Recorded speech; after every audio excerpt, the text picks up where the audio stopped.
कृपया करतल ध्वनि के साथ माननीय प्रधानमंत्री जी का स्वागत करें।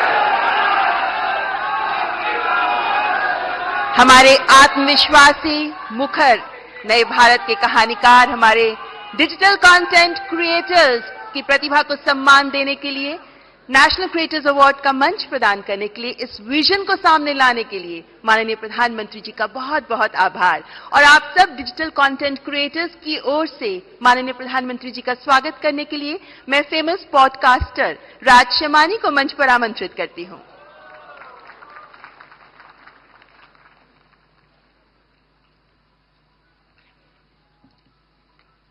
I'm honored to introduce the next person on the stage who needs no introduction.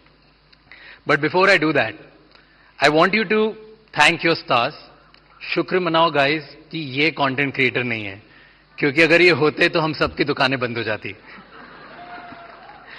Because जब ये रील बनाते हैं तो वायरल हो जाती है, जब ये ट्वीट करते हैं तो वो ट्रेंड बन जाता है, जब ये रेडियो शो पे जाते हैं तो वर्ल्ड का नंबर 1 रेडियो शो बन जाता है, जब ये कोई स्लोगन देते हैं तो वो हैशटैग बन जाता है। He does not write the trend, he is the trend.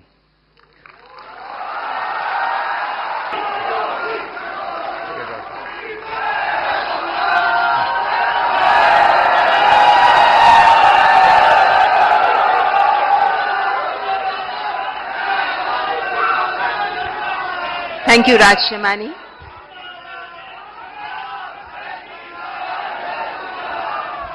कार्यक्रम को आगे बढ़ाते हुए अब मैं इन पुरस्कारों के लिए 4 सदस्यीय जूरी में से 2 माननीय सदस्य हमारे बीच उपस्थित हैं। मैं मंच पर रूपाली गांगुली जी और प्रसून जोशी जी को आमंत्रित करती हूं, जो जूरी मेंबर्स हैं।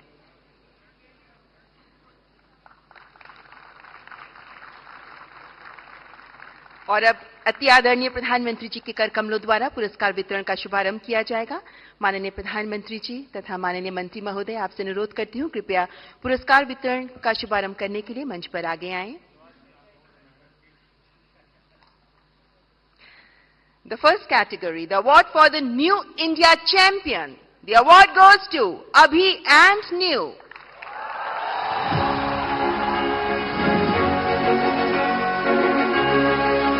They are pioneers in shaping the perspective of New India.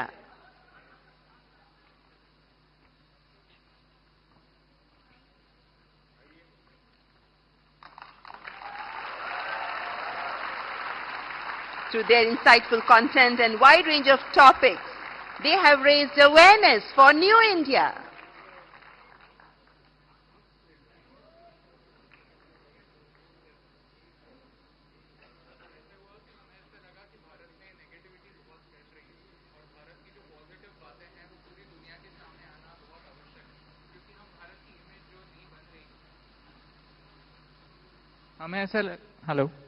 हमें ऐसा लगा कि भारत की जो इमेज बन रही है, जो छवि बन रही है, वो बहुत सारी नेगेटिव बन रही है, लेकिन भारत में ऐसी बहुत सारी बातें हैं, बहुत सारी पॉजिटिव बातें हैं जो पूरी दुनिया तक पहुंचना आवश्यक है, ताकि हमारी जो नई पीढ़ी है वो हमारे नए भारत से रूबरू हो पाए। तो इसीलिए हमने सोचा कि क्यों ना हमें जो दिखता है वो पूरी दुनिया के सामने लाए। इसीलिए अभी और न्यू आप दोनों से मैं पूछना चाहूंगा कि ये थोड़ा साहस का काम है। मैं भी पब्लिक मीटिंग में जाता हूं और जब आर्थिक विषय और आंकड़े बोलता हूं तो मैं देख रहा हूं कि लोगों को नींद आना शुरू हो जाती है। कुछ हल्की फुल्की बातें करते तो मुझे, मीडिया वाले भी रिपोर्ट में सीरियस नेचर की बात करूंगा तो कभी नहीं करते, वो हंसी मजाक की कोई बात होगी तो बढ़िया रिपोर्ट करते हैं। आपको नहीं लगा कि आपका विषय इतना ड्राई है, कैसे लोग इंटरेस्ट लेंगे? नहीं, जैसे आप एनर्जी के साथ बात करते हैं, वैसे अगर हम भी एनर्जी के साथ आपकी 1% एनर्जी से अगर हम बात कर पाए तो फिर हम उस मैसेज को। थैंक यू दोस्त, बहुत शुभकामनाएं, बहुत सेवा करते रहिए। आपने फील्ड चैलेंजिंग चुना है, लेकिन देश के लिए बहुत जरूरी है। मेरी तरफ से बहुत बधाई। And the Best Storyteller Award. The award goes to Keetika Govindasamy, known as Kirti History. She educates about the real history with unique perspective, gaining popularity for her engaging approach to Indian history. ओहो बाबा, पैर नहीं छू।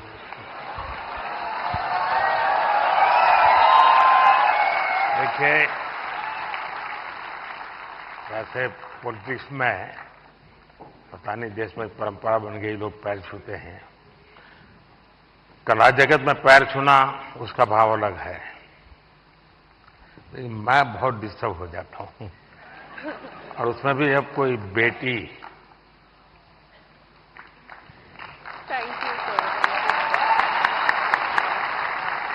मैं सुनना चाहूंगा आपके विषय में कुछ। I'm sorry, मुझे हिंदी समझ कर सकती हूँ, बट बोलने के लिए थोड़ा मुश्किल है। आपको जो मर्जी पड़े बोलो। ये देश बहुत बड़ा है, किसी न किसी कोने में तो आपको सुनने वाला मिल ही जाएगा। எல்லாருக்கும் வணக்கம்.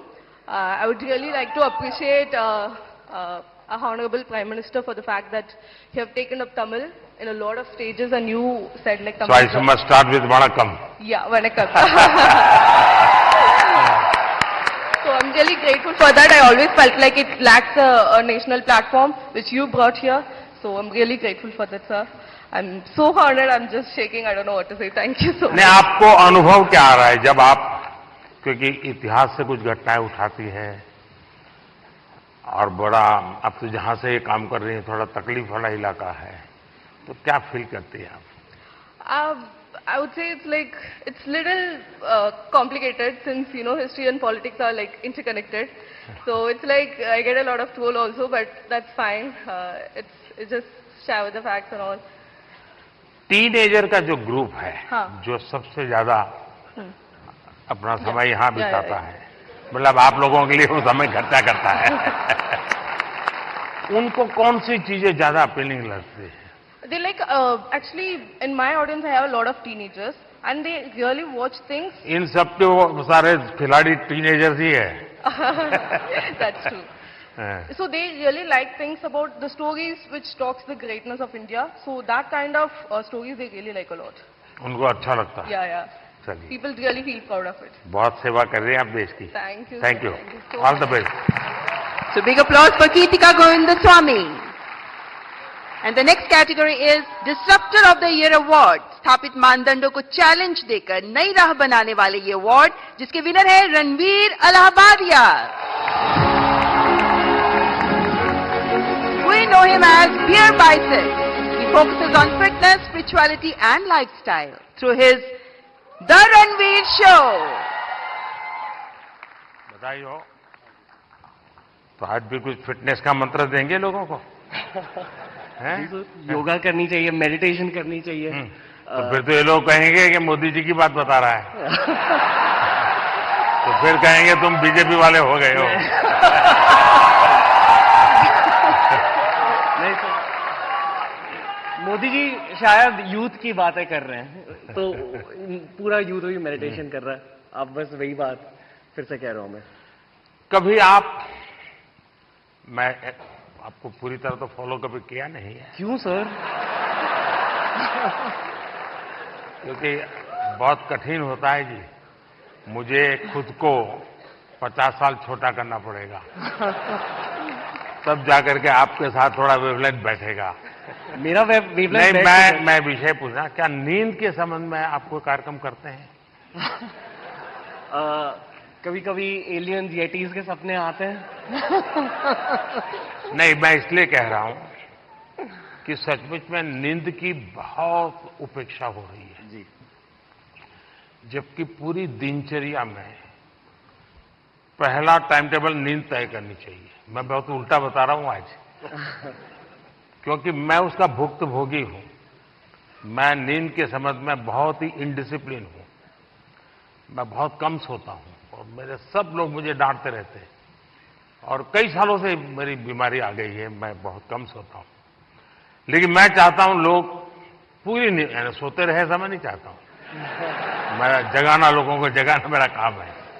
लेकिन नींद के संबंध में हम ज्यादा उतने जागरूक नहीं है। कभी उस पर सोचिए ना। जी जी, योग निद्रा करनी चाहिए।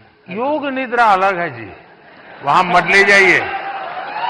देखिए, योग निद्रा वो विषय है जो नॉर्मली नींद से कठिनाइयां हैं, नहीं हो पाती, तो योग निद्रा कर लिया तो उनका 3-4 घंटा और निकल जाता है। आपके साथ पॉडकास्ट करने का मूड हो रहा है सर। अरे वाह। चलिए, मूड तो हरे के बहुत होते हैं भाई।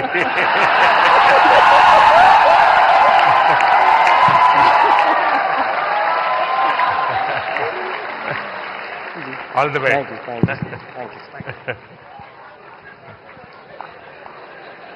और अगला पुरस्कार प्रकृति और पर्यावरण के प्रति समर्पित भाव से काम करने वाले ग्रीन चैंपियन अवार्ड, जिसके विनर हैं Pankti Pandey. As an ISRO scientist, Pankti amplifies the message of mission lifestyle for environment. बहुत बहुत बधाई। कुछ अपने कार्य के विषय में बताइए। સર હું અમદાવાદથી છું। स्वागत है। आप लोगों अहमदाबादियों की पहचान है क्या आप लोगों को? हम अहमदाबादी लोगों के लिए कहा जाता है, ये अहमदाबादी इसलिए बता रहा हूं, उनके लिए कहा जाता है, यानी कोई बुरा मत माने, क्योंकि आजकल ऐसा है कुछ भी बात बड़ा विवाद का विषय बन जाती है। लेकिन ये बचपन में जो सुनते थे वो मैं बता रहा हूं, मैं मानता नहीं हूं। एक बार रेलवे प्लेटफॉर्म पर ट्रेन आई, तो उसमें जो पैसेंजर था वो ऊपर के बर्थ पर था। तो उसने बाहर खिड़की में पूछा कि भाई कौन सा स्टेशन आया है? तो बाहर वाले ने कहा 4 आना दोगे तो बताऊंगा। तो उसने कहा मत बताओ, ये अहमदाबादी होगा। अच्छा बताइए। प्रकृति के बारे में बताती हूँ। हम बदलाव बहुत चाहते हैं दूसरी चीजों में, पर हम बदलाव कभी अपने आप में नहीं लाना चाहते हैं। वो सबसे डिफिकल्ट चीज होती है।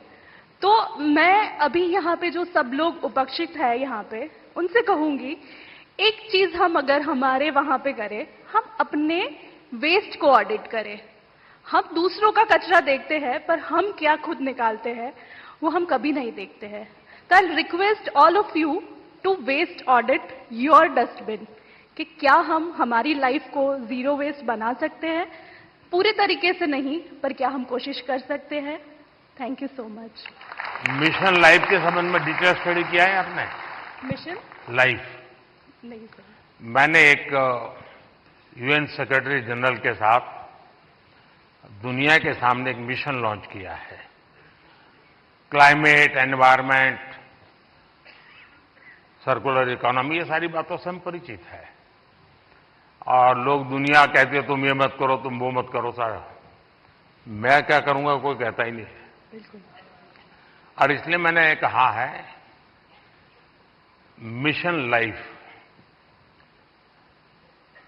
और मिशन लाइफ के पीछे मेरा इंटरेस्ट यही है कि आपकी लाइफस्टाइल ही एनवायरमेंट फ्रेंडली होनी चाहिए। हम क्या करते हैं, एसी कार में बैठ करके जिम जाएंगे, जिम में बिजली जला करके पसीना निकालेंगे, फिर एसी कार में बैठ करके घर वापस आएंगे और फिर 5 स्टार होटल में जाकर के एनवायरमेंट पर भाषण देंगे।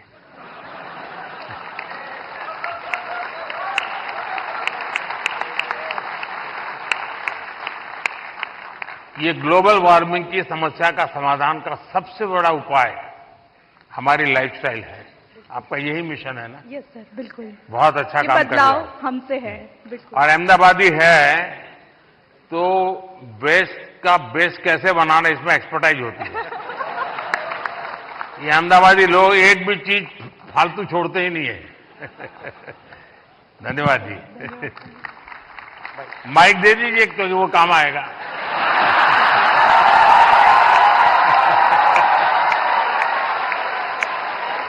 And the next award best creator for social change, और इस अवार्ड की विनर है जया किशोरी, जिन्हें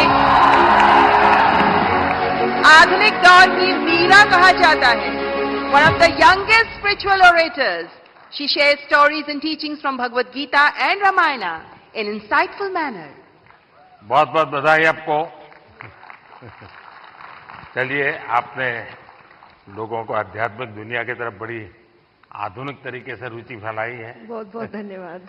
बताइए कुछ। जी, मैं कथाकार हूँ, श्रीमद् भागवतम करती हूँ और गीता जी के ऊपर बातें करती हूँ, क्योंकि मेरा बचपन इन्हीं चीज़ों से गुजरा है और जो बदलाव मुझ में आया है, चाहे शांति, सुकून, खुशी, हर चीज़ को लेकर। और सबसे बड़ी बात, क्योंकि हमारी सोच है कि भगवान से जुड़ना तो बुढ़ापे का काम है, और मुझे लगता है सबसे गलत सोच है, क्योंकि सबसे ज्यादा अध्यात्म की जरूरत युवाओं को है। और अगर मैं मटेरियलिस्टिक लाइफ के साथ साथ आध्यात्मिक जीवन जी सकती हूँ तो मुझे लगता है हर युवा जी सकता है। लोगों को डर लगता है कि अध्यात्म मतलब झोला लेके चले जाना। हाँ जी। तो आप उसको रास्ता पर बताइए ऐसा ना। बिल्कुल नहीं है, क्योंकि सबसे बड़ा आध्यात्मिक ज्ञान है श्रीमद् भगवद गीता, और वो एक ऐसे व्यक्ति को सुनाई जा रही है, अर्जुन, जो आगे जाके राजा बनने वाले हैं, और राजा से ज्यादा ऐश्वर्य किसी के पास नहीं होता। और गीता में भगवान ने एक बार भी, श्री कृष्ण ने नहीं कहा कि राज्य छोड़ दो, बस कहा अपना धर्म पूरा करो जहां भी हो। बहुत बहुत धन्यवाद। And now the most impactful Agri Creator Award. This award goes to Lakshya Dabas. I invite his brother Viral Dabas to receive the award on his behalf. कृषि को लेकर इनोवेटिव टेक्निक से कैसे हम कृषि को समृद्ध कर सकते हैं, इसी पर काम करते रहे हैं लक्ष्य दबास। बधाई हो, आपका लक्ष्य सफल हो। बहुत बहुत शुक्रिया इस मंच से बुलाने के लिए प्रधानमंत्री साहब। मैं मृणाल डबास, हम जैविक किसान हैं। देश की जरूरत जरूर थी 1970s में कि एक ग्रीन रेवोल्यूशन आया गया, लेकिन उसके बाद देश बढ़ा और आज देश की जरूरत जैविक खेती की है, जिसमें कोई रसायन, कोई पेस्टिसाइड हमारे खाने में जो जहर हम डालते हैं वो ना डाला जाए।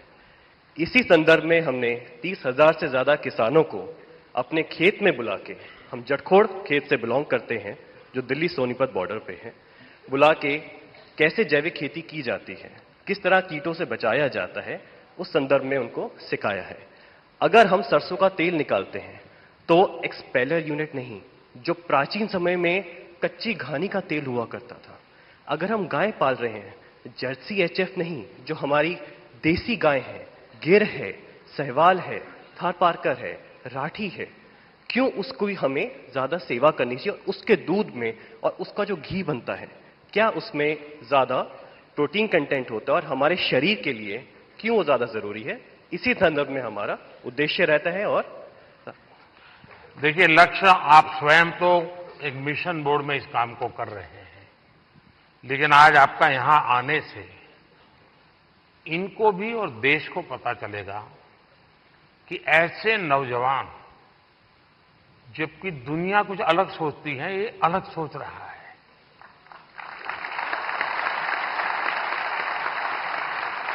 लोग लक्ष्य की मजाक उड़ाते होंगे, क्या यार तुम ये गाय पीछे पड़े हुए हो। उसके बाद भी वो उसको समर्पित है। आप कभी गुजरात के गवर्नर आचार्य देवव्रत जी से मिले हैं? नहीं सर, ये अवसर नहीं। तो मैं आपसे आग्रह करूंगा, एक बार उनके साथ बैठिए।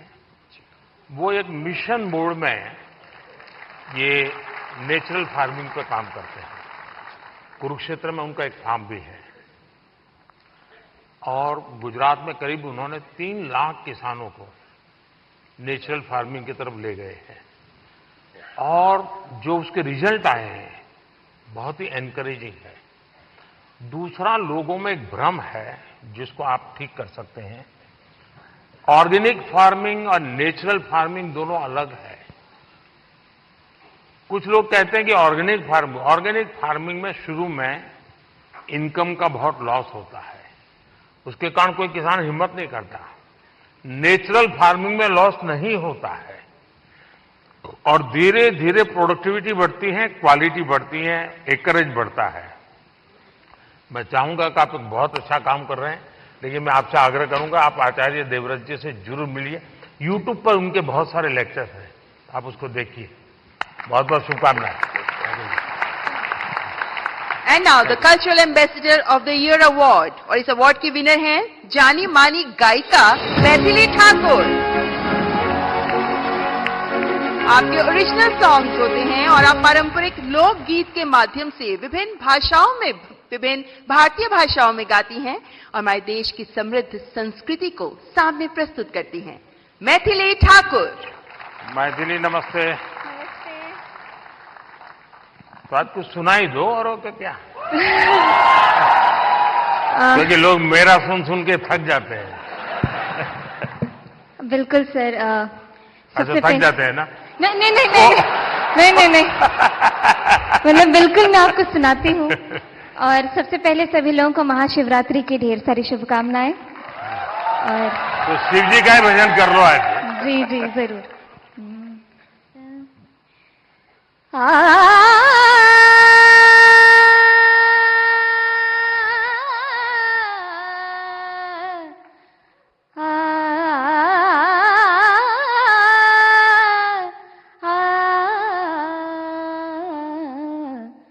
डिमिक डिमिक डमरू कर बाजे, प्रेम मगन नाचे भोला भोला। डिमिक डिमिक डमरू कर बाजे, प्रेम मगन नाचे भोला। सिंही नाद बजावत गावत, सिंही नाद बजावत गावत, लटक रही बगली झोला भोला। डिमिक डिमिक डमरू कर बाजे, प्रेम मगन नाचे भोला। बहुत बहुत बधाई मैथिली जी आपको। आपने देखा होगा कि मैंने मन की बात में एक बार एक जर्मन बच्ची का उल्लेख किया था। वो जन्म से उसको आंखें नहीं है, हिंदुस्तान देखा नहीं है, और मैं हैरान हूं कि भारत के दक्षिण भारत की भाषाओं के गीत इतना तेजी से ग्रास करती है। और भी पिछले दिनों यहां आई थी तो मेरा मिलना हुआ, तो उसने तमिल में मुझे शिव भजन सुनाया। और संगीत की क्या ताकत होती है, कोई भाषा उसको मालूम नहीं है जर्मनी के सिवाय, लेकिन अद्भुत प्रभाव पैदा करती है। आपको भी वो परमात्मा ने कृपा दी है, आपने साधना भी की है। मेरी तरफ से बहुत बहुत शुभकामनाएं। बहुत बहुत शुक्रिया। क्या मैं आपके साथ एक तस्वीर लेनी है? कैसे? अच्छा, सेल्फी के बिना नहीं चलता है। आज आपसे मिले मुझे बहुत खुशी हुई। बहुत बहुत शुक्रिया, धन्यवाद। And now the best international creator. इस अवार्ड में 3 लोगों के नाम हैं, किरी Paul from Tanzania and Cassandra May Spitman, the German singer. And we have one more award winner in this Best International Creator category, and he is Drew Hicks. He's an American with Hindi and Bhojpuri skills, and he's gained fame for fluent Hindi and Bihari accent. तो आप हिंदी भी बोलते हैं, बिहारी भी बोलते हैं। यहाँ लोग आपकी बिहारी सुनना चाहेंगे। मैं इतना नर्वस फील कर रहा हूँ कि लगता है भोजपुरी, हिंदी, इंग्लिश सब भूल गया मैं, बट कोशिश करूंगा। जो भी बोल सकते बोल लीजिए। नहीं, मैं बहुत खुश हूँ धन्यवाद अवार्ड के लिए, और मैं बस लोगों को खुश करना चाहता हूँ और भारत का नाम रोशन करना चाहता हूँ। अगर इसमें मैं सक्सेसफुल हूँ तो मैं खुश हूँ। ये टैलेंट कैसे आपको कैसे इस तरफ रुचि बनी और कैसे आपकी जिंदगी यात्रा शुरू हुई? मेरा पापा actually BHU Banaras Hindu university में पढ़ाई किया था, तो मैंने बचपन में कुछ टाइम वहीं पे बनारस में स्पेंड किया और फिर पटना में वो एक्चुअली मिथिला पेंटिंग्स का भी बिजनेस में था कुछ टाइम के लिए। हाँ, तो फिर उसके बाद बचपन के बाद मैं वापस US गया, बट US में मन नहीं लगा, मेरे को लगा मुझको जल्दी घर वापस आना है, तो मैं आ गया। चलिए, आपको बहुत बहुत शुभकामना। आपका एक वाक्य भी इस देश के नौजवानों के लिए बहुत इंस्पायर करेगा। शुक्रिया, ऑल द बेस्ट। धन्यवाद। और हमारे देश के टूरिज्म पोटेंशियल को सामने लाने वाले बेस्ट ट्रैवल क्रिएटर अवार्ड के विनर हैं Kamiya Jani, the founder of Curly tell.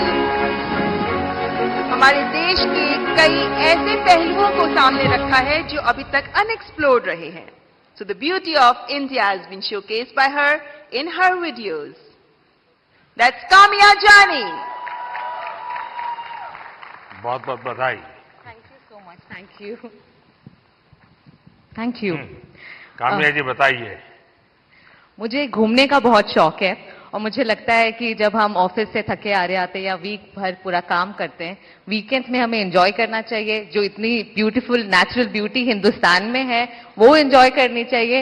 और मुझे लगता है भारत सबसे ज्यादा खूबसूरत देश है और यही ऑब्जेक्टिव है कि ग्लोबल मैप पर भारत नंबर 1 पर हो बस। और फिलहाल कंफ्यूज्ड हूं, लक्षद्वीप जाऊं या द्वारका? द्वारका आपको काफी नीचे जाना पड़ेगा। वहां की कुछ चीजें खरीद करके अपने गांव ले जाओगे, देश की एकता को हमेशा हमेशा बनाए रखने में काम आएगा। तो कभी आप ऐसे विषयों को भी अगर प्रमोट कर सकते हैं तो बहुत अच्छा होगा। बिल्कुल, बहुत सारे मंदिर कवर किए हैं मैंने अपने वीडियोस में और आपका बहुत बड़ा थैंक यू, क्योंकि अब सारे ही मंदिरों को बहुत ही नया रूप मिल चुका है। So thank you for that. Thank you. And now let's recognize the best creator in tech category. और इसके विनर हैं टेक्निकल गुरुजी के नाम से जाने जाने वाले गौरव चौधरी। आपका पहला टेक चैनल है जो 1 करोड़ सब्सक्राइबर्स के मार्क को क्रॉस कर गया। And you even covered UPI in Paris. That's गौरव चौधरी।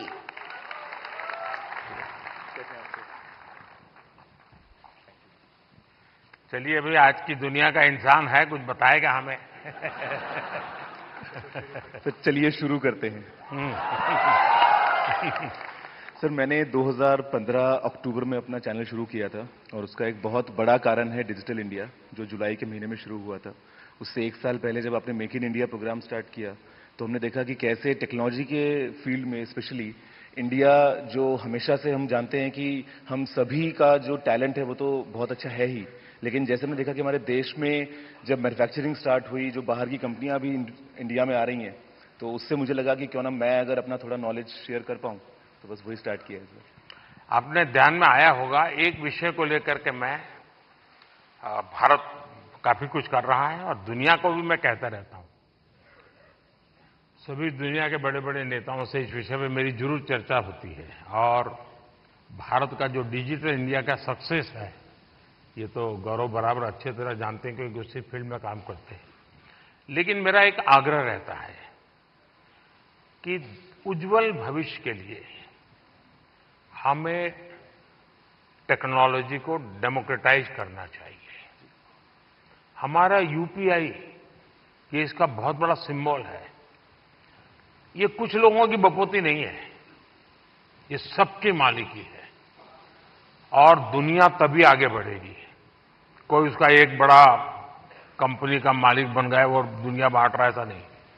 हम उसको डेमोक्रेटाइज करते हैं और मैं मानता हूं जितना ये पहलू आपके माध्यम से पहुंचेगा कि टेक्नोलॉजी को डेमोक्रेटाइज करने की क्यों जरूरत है, दुनिया के उज्जवल भविष्य के लिए थोड़ा सीरियस विषय लगेगा। लेकिन मैं गौरव जैसे दोस्तों से चाहूंगा कि आप इसको जरा बल दीजिए। सर, मुझे ऐसा लगता है कि टेक्नोलॉजी जो है वो हम सभी को एक ताकत देती है आज की दुनिया में। मैं अभी पेरिस में गया था पिछले हफ्ते और मैंने जब वहाँ की टिकट UPI से खरीदी तो बहुत खुशी हुई और मुझे लगता है कि इंडिया के पास में वो सारे सॉल्यूशंस हैं जो पूरी दुनिया के देश जो हैं अपनी जगहों पे इम्प्लीमेंट कर सकते हैं। तो जरूर से कोशिश रहेगी। बहुत बहुत बधाई।